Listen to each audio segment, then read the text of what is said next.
오늘 소개할 내용은 행복한 은퇴 후 생활을 위한 노후 대책 비법입니다. 남은 건 연금밖에 없다던 김 부장은 어떻게 노후 걱정이 없어졌을까요? 은퇴자들은 말합니다. 갑자기 망망대해에 표류하는 난민이 된 기분이라고 말이죠. 말이 좋아 인생 이모작이지. 어디 의지할 데 없는 막막함과 불안감에 잠이 안 올 지경이라고 말입니다.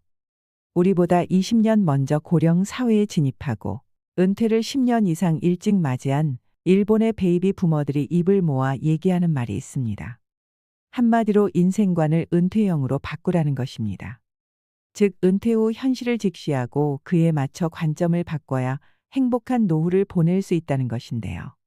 그렇다면 구체적으로 무엇을 알고 어떤 관점으로 바라봐야 하는 걸까요?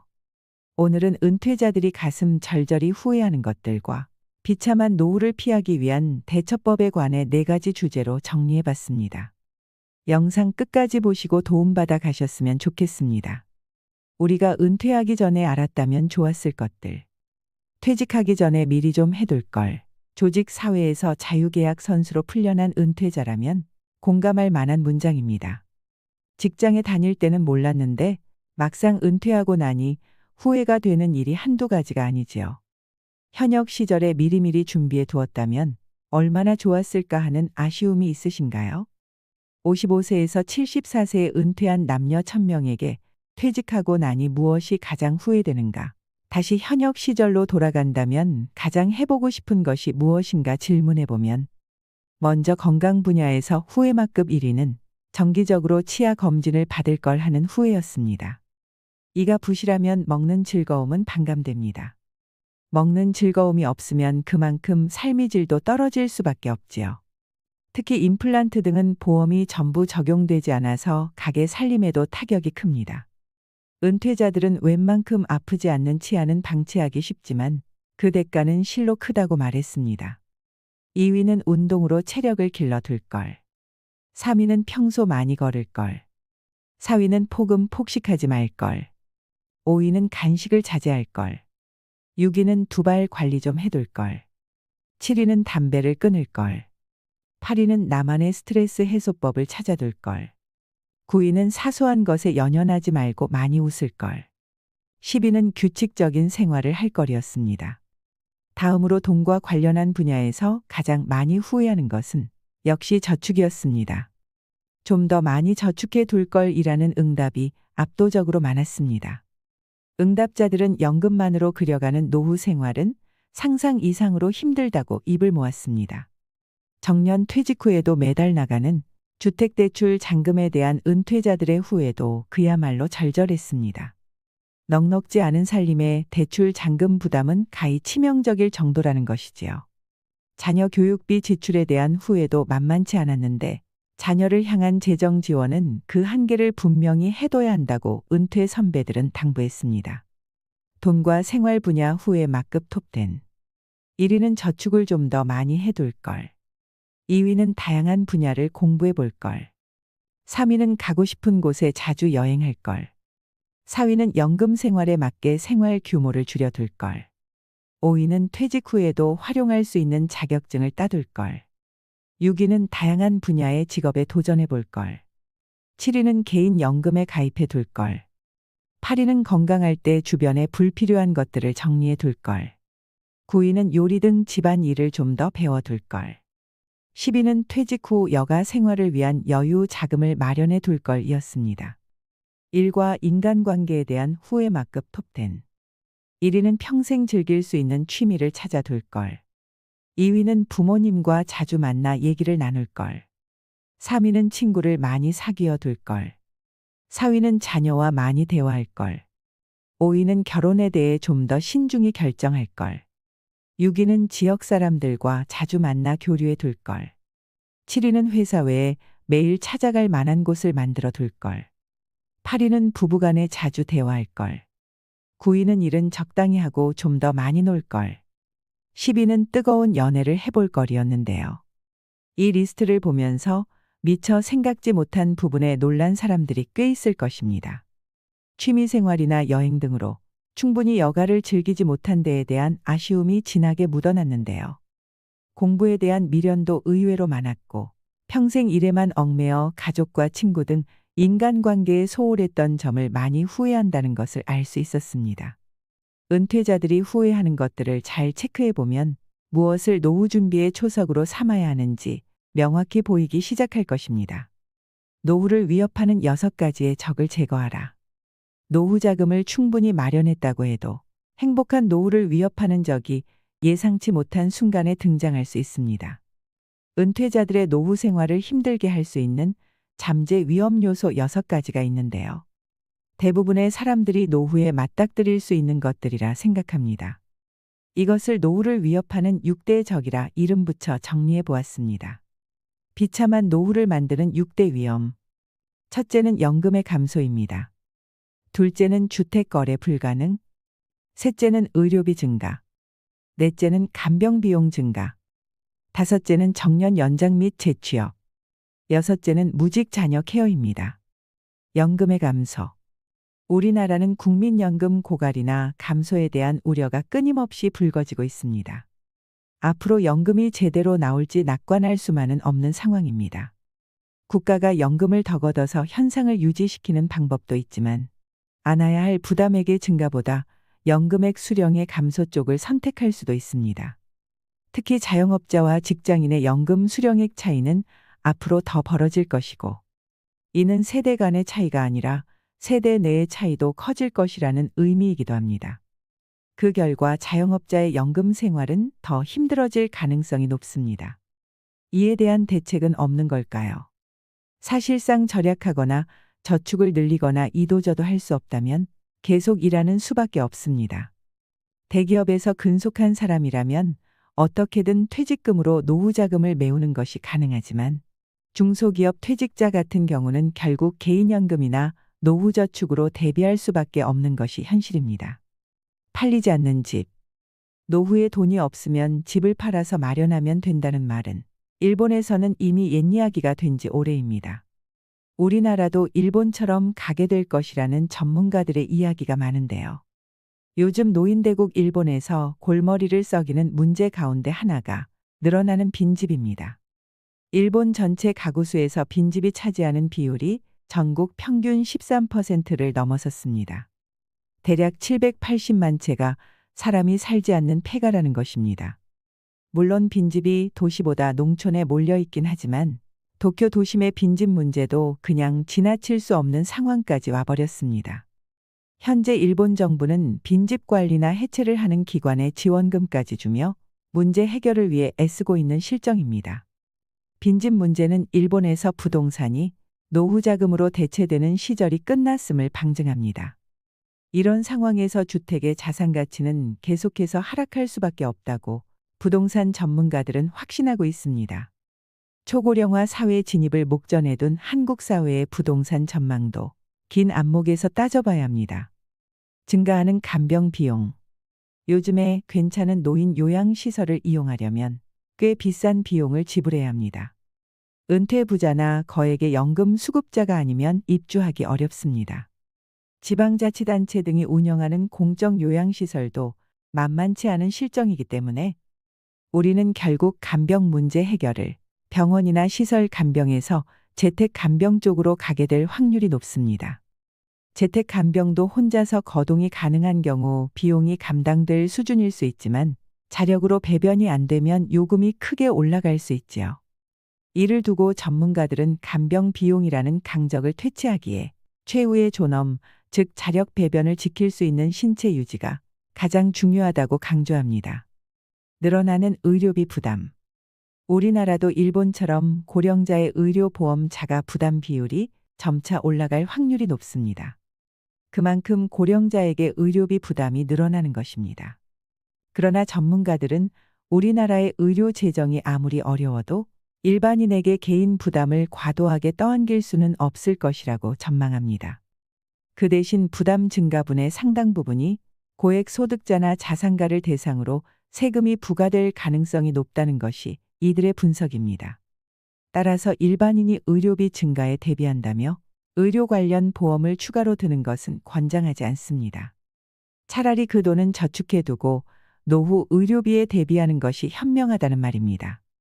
우리나라의 국민건강보험의 경우 세계적인 수준이므로 민간 의료보험을 추가적으로 과도하게 든 건 아닌지 체크해 볼 필요가 있습니다. 정년 연장과 재취업의 어려움. 우리나라의 정년 연장과 재취업의 문은 갈수록 좁아질 전망입니다. 이유는 지원자가 계속해서 늘어나고 있기 때문입니다. 정년 후 재고용이 늘어나고 있다고는 하지만 재고용 시장도 그리 낙관적이지 않습니다. 처우도 냉혹한 것이 현실입니다. 푸대접받는 재고용 사원들은 전문성이 부족하거나 현역 시절 자신의 업무 능력을 개발하기보다 사내의 파벌과 인적 네트워크에 역량을 쏟아부었던 경우가 많습니다. 이에 반해 전문성을 가진 능력 있는 고령 사원은 비교적 높은 대접을 받을 수 있다고 하는데요. 따라서 전문가들은 퇴직 전에 자신의 능력을 객관적으로 평가해보고 현역 시절 자신의 업무에 전문성을 더 높이는 노력이 필요하다고 말합니다. 또 재취업을 하고자 할 때는 본인이 하고 싶은 것보다 할 수 있는 것에 초점을 맞추는 게 현명합니다. 무직 자녀의 등장. 우리나라에서 부모에게 기대는 나이 든 무직 자녀들이 많이 생기고 있습니다. 캥거루족이라고 하는데요. 자녀가 노후의 새로운 위험 요소로 주목받고 있습니다.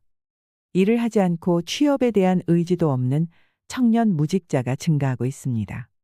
아르바이트로 생계를 이어가는 젊은 사람들도 많지요. 노후에 우리는 무직 자녀 리스크를 낮추어야 합니다. 또한 무직 자녀를 둔 은퇴 예비군들은 자녀와의 생존 계획을 세워야 합니다. 나이든 무직 자녀들을 둔 은퇴 부모들의 노후 설계는 대대적인 수정이 필요하다는 이야기입니다. 20여 년간 교육비를 들여 성장시켰음에도 불구하고 그 자녀가 장년이 될 때까지 계속 뒷바라지해야 하는 씁쓸한 현실이 너무도 안타깝습니다. 혼자 사는 힘이 삶의 질을 좌우한다. 노후의 공포는 돈에서만 오는 게 아닙니다. 나이 들어 혼자가 되는 것을 불안해하는 사람이 많은데요. 몸도 마음도 쇠약해졌는데 주위에 아무도 없다는 건 상상만 해도 두렵고 우울해지는 일입니다. 하지만 나홀로 노후에 대한 불안감은 잘만 대비하면 해소할 수 있습니다. 아니, 오히려 즐거움으로 바뀔 수도 있는데요. 나홀로 노후의 불안을 해소하는 방법을 돈과 인간관계와 건강과 주거 4가지로 나누어 정리해 보았습니다. 돈, 수입원과 노후자금 확보가 열쇠입니다. 혼자가 되어도 노후의 연금 수입 하나에만 의지하며 살 수는 없습니다. 최대한 오래 일할 수 있는 방편을 마련하거나 은퇴 후에도 계속해서 수입이 생기는 구조를 만들어야 합니다. 동시에 퇴직 전부터 쓸데없는 지출을 줄이고 가계부를 슬림화하는 것도 그에 못지않게 중요합니다. 그러기 위해서는 첫째, 혼자 사는데 필요한 자금을 산출해야 합니다. 은퇴 후부터 연금이 지급되기 시작하는 시기까지와 그 이후에 필요한 생활자금을 미리 계산해 보는 것이 중요합니다. 그 후 해당 자금을 마련하려면 지금부터 매달 얼마씩 저축해야 하는지 역산해 보세요. 막연히 불안해할 것이 아니라 산출 결과를 보며 고민해야 해결책도 떠오릅니다. 그리고 장기간 수입을 확보할 수 있는 능력을 갖추어야 합니다. 우리나라는 앞으로 연금 지급 연령이 더 늦춰질 수도 있습니다. 따라서 안정된 나홀로 노후를 보내기 위해 가능한 한 오래 일할 수 있는 체제를 갖춰 놓을 필요가 있습니다. 돈이 되는 자격증을 따놓거나 현재 갖고 있는 기술과 전문성을 업그레이드하세요. 또한 집에서 홀로 시간을 즐기는 법을 찾아야 합니다. 집에서 혼자 무엇을 해야 즐거운지 아는 것은 노후의 중요한 자산입니다. 소소하거나 남이 보기에 조금 유치한 취미생활이라 하더라도 노후에는 남의 눈을 의식할 필요가 없습니다. 혼자서 마음껏 즐길 수 있는 데다 돈이 많이 들지 않는 취미생활이라면 생활비 절약 효과까지 있습니다. 즐거운 취미생활은 노후를 훨씬 윤택하게 만들어줄 것입니다. 인간관계. 먼 친구보다 가까운 이웃이 더 중요할 수 있습니다. 긴급 상황에 기민하게 대응한다는 것은 성공적인 노후의 핵심 요소입니다. 일상에서 일어나는 사고나 건강상의 위급한 상황에서 당장 도움이 되는 사람은 나와 가까운 곳에 살고 있는 이웃일 가능성이 높습니다.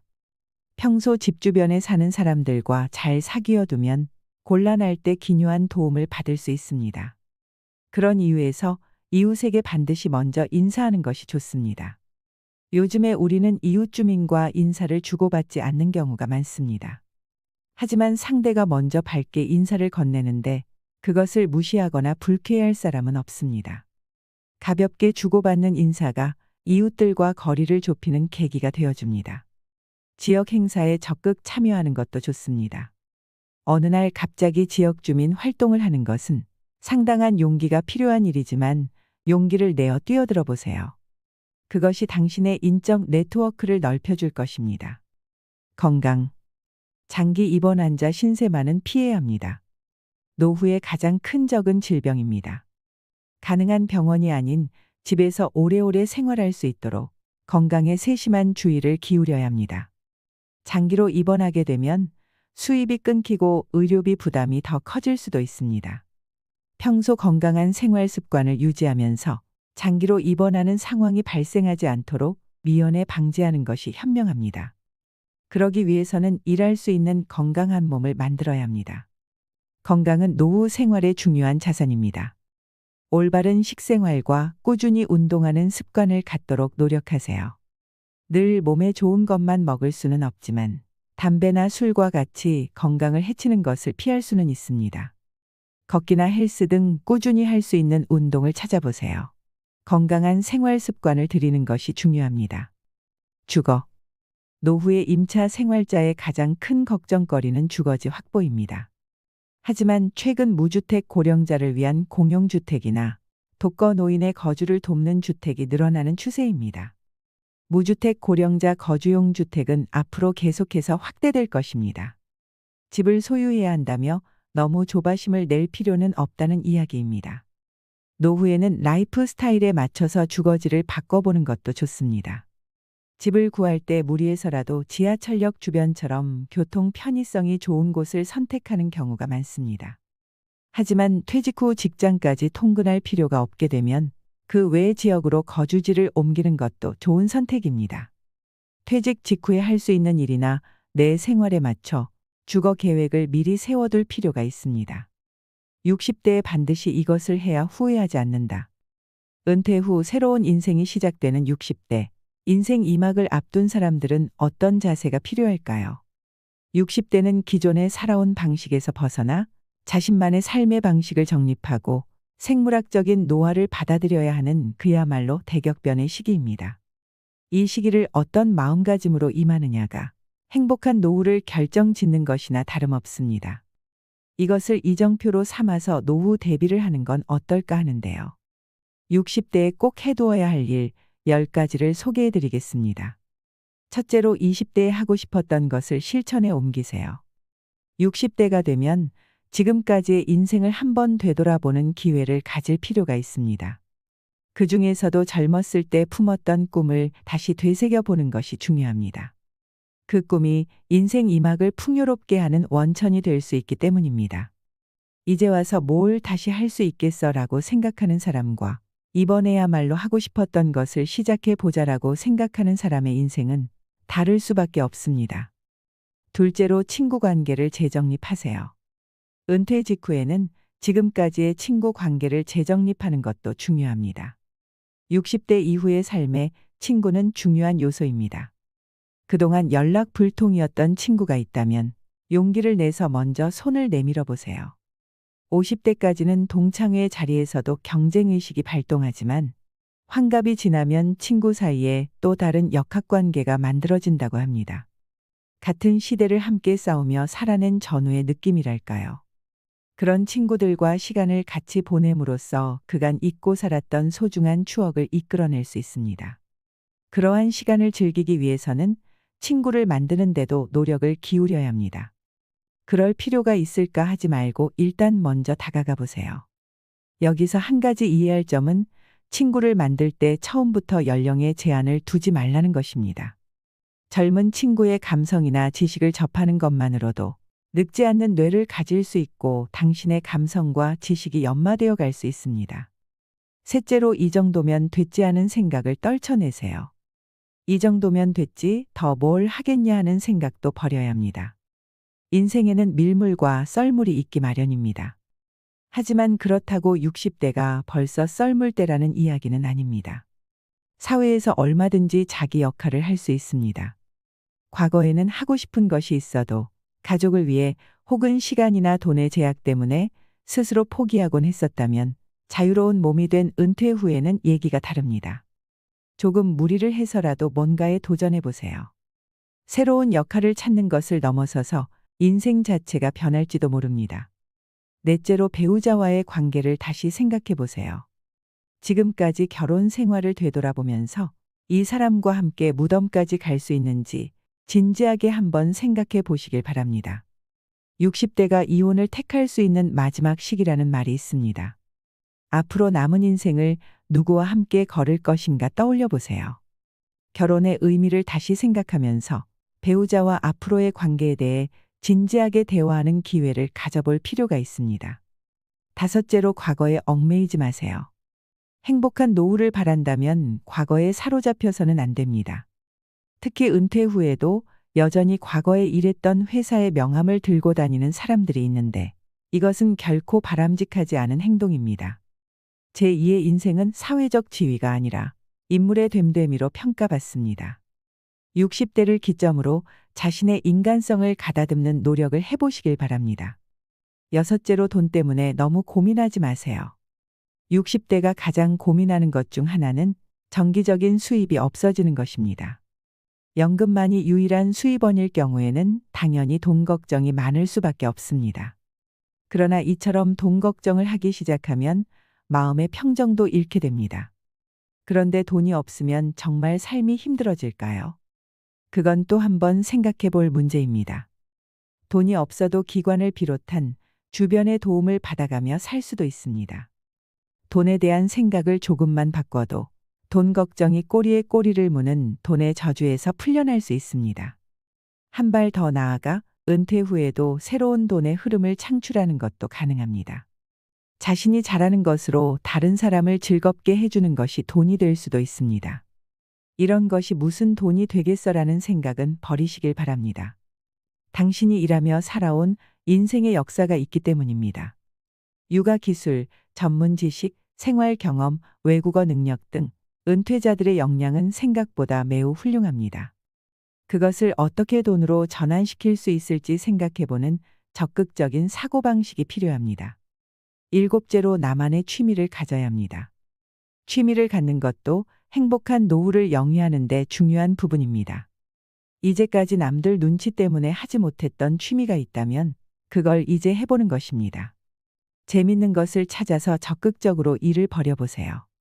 그 일이 어떤 것이든 당신의 인생을 분명 두근거리게 해줄 것입니다. 이때 명심할 점은 일반적이고 보편적인 상식에 얽매이지 말고 창피하더라도 일단 시도해보는 것입니다. 여덟째로 젊은 친구를 사귀어 보세요. 젊은 친구를 사귀기 위해서는 우선 스타일부터 바꿀 필요가 있습니다. 과감하게 20대, 30대 젊은이들의 감각을 배우고 경험해 보는 것도 나쁘지 않습니다. 또 자신은 젊은이들과 수다를 떨 수 있는 사람인지 그렇지 못한 사람인지 자문해 보는 것도 필요합니다. 젊은 사람들이 기피하는 노인들은 내 말이 항상 맞다고 자신의 경험을 들이대며 주장하는 고집스러운 부류입니다. 전 세계 국가를 불문하고 공통적으로 가진 특징입니다.